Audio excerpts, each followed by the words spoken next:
3 home games this weekend. I mean, they don't get any bigger than this.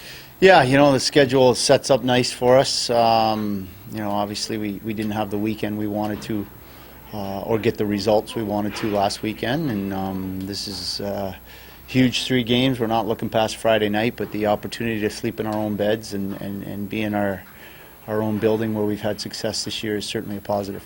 From a coaching standpoint, you said you're not looking past Friday, but in a sense you almost have to because of the short turnaround and preparing.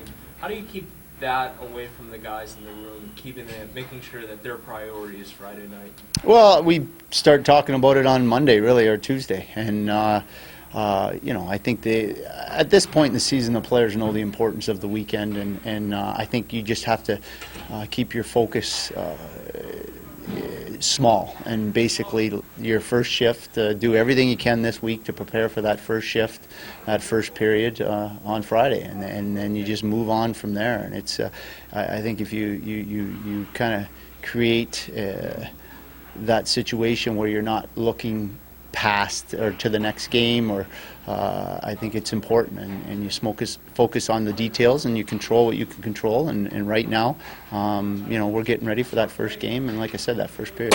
You mentioned control what you can control.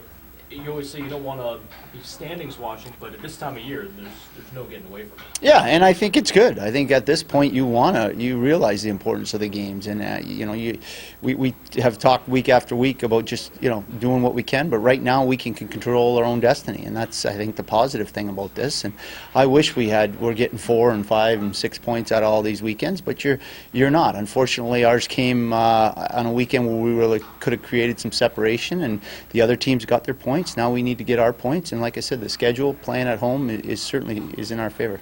Have a few guys out of the lineup. Darcy Zajac wearing the A this weekend. Just talk about that decision. Well, he's been here. It was a decision by us maybe to give him a little confidence, a little expanded role. We're certainly going to need him.